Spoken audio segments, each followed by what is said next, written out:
that the divorce happened, and that's why maybe if it didn't happen, we could have normal relationship. I don't know, something like this. Well, I mean, I don't know what that means. If somebody wasn't a smoker, they wouldn't have got sick from lung cancer. But they Yeah, were smokers and they did. So I'm not sure where's that's the off wishful ramp here? thinking. Like this, Yeah. they did what they did, and that's done. And they don't regret it, and they don't apologize for it. So that's who they are. I mean, if you want to know what is someone like, you look at what they do, right? Right. Actions are the ultimate window into the personality, right? So if somebody says, I want to lose weight, but they don't lose weight, then they don't really want to lose weight.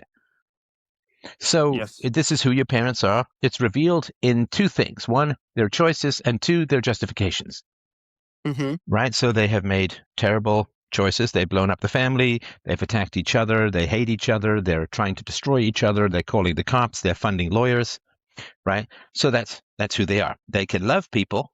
How long were your parents married? Uh, around 20, maybe less than 20 years, something Okay. like this. So they can, maybe they were together for a couple of years beforehand. So, for almost a quarter century, your parents claimed to love each other, and now they're trying to destroy each other, Yes. right? So you're in danger in the long run, because if they can turn on each other, who else might they turn on?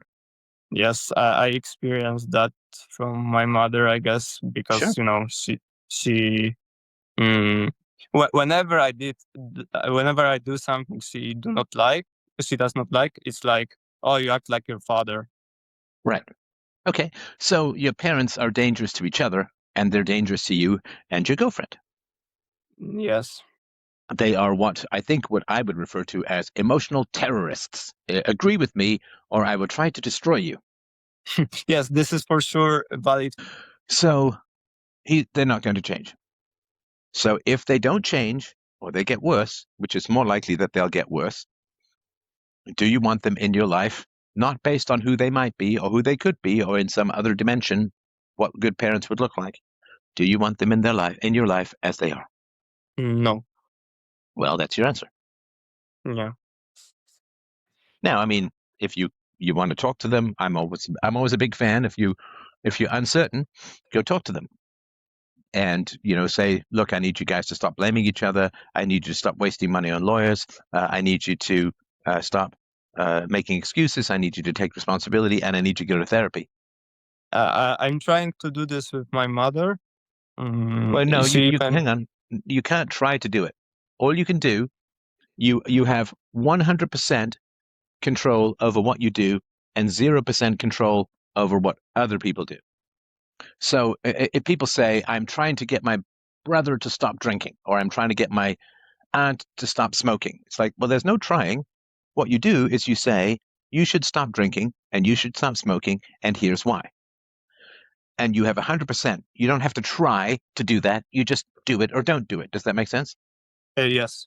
And then the other person, which is out of your control, listens or doesn't listen. But there's no trying involved, if that makes sense. Yes. Yes. It's like saying, I'm trying to give $10 to a homeless guy. You don't try to, right? You say, here's $10. He says yes or he says no. But you don't try to give $10 to a homeless guy, and you don't try to change people. You 100% say, here's what you need to change and here's why. And they either listen or they don't. But there's no, I'm sorry to be an annoying nag about this, but there's no trying involved, because trying sounds like it's on you. No, you tell them, here's what I need to have a good relationship with you. They do it or they don't. But there's no trying, if that makes sense. Yes. I actually had this explained to me before about trying. So sorry for using this expression. I understand why it's not. Well, because it's a public call, I have to make sure I don't let that one slip by. Sorry, go ahead. Yes. Sorry for using it. Okay, so that's your answer. If you accept that they won't change, and they won't, I mean, they haven't even admitted there's a problem. Your father hasn't come to you and said, I've really been mean to your mom. I've been blaming her for a lot of stuff. It's really not fair. I chose her. After all, I chose to spend 20 years with her. I can't say that she changed so completely that she turned from someone I loved into someone I hate. There's something wrong with me. There's something wrong with my perspective. I mean, let's say that your mother had some brain injury or a stroke or something like that, and then she just became a different person. I mean, I suppose it could happen, right? Mm-hmm. Well, then you wouldn't hate her. It would just be Yeah, I like, would feel okay, sorry. she's lost her part of her brain, and so she's not the same person that she used to be. Yeah. But you wouldn't press charges. You wouldn't sue her. You wouldn't like. You just say, oh, okay, so she's really damaged, right? Yes. You know, if my best friend, I play tennis with him, and if he breaks his arm and he can't play tennis, I don't hate him. I'm just like, oh, I'm sorry, you've got an injury, you know.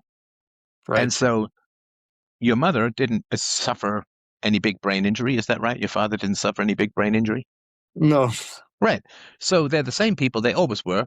They've just gone from loving each other to hating each other, which is a perspective change. And it's around blaming the other person for everything that goes wrong without taking any responsibility. It's putting yourself in the position of a child with a bad parent, right? So if you're a child and you've got a bad parent, I mean, there's nothing really you can do. I mean, you're just stuck there, right? You're just stuck there. You're like the guy in the Count of Monte Cristo. You know, his enemies hate him and they just get him thrown in jail, and he's just stuck there, right? So Mm-hmm. So that's the reality. So your parents are pretending that they are children and that the other parent is an unchosen, brutal adult. And so they're regressing. And this happens to people. Immaturity is just pretending you're a child and helpless. And then this allows you to take all kinds of vengeance, right? So people pretend that they're victims so that they can be aggressive. It's a very common phenomenon, of course, as you know. So your parents don't even admit that there's a problem. They don't even sit there and say, gee, I loved this person. I had children with this person. I said I was going to love this person forever. Now I hate them. What is wrong with me? What have I done that is incorrect in my thinking? They don't say that. They're self-justified. It's all the other person's fault. They're bastards. He's an asshole, whatever they say, right? So they're Mm-hmm. not going to change. And I don't believe it's worth being in relationships in the hopes that people will change. It's wrong. It is wrong to be in relationships in the mad hope that people will change. It's actually kind of cruel because you are not in a relationship with the person. It's kind of a narcissistic, I'm not calling you a narcissist, right? But it's kind of a narcissistic relationship.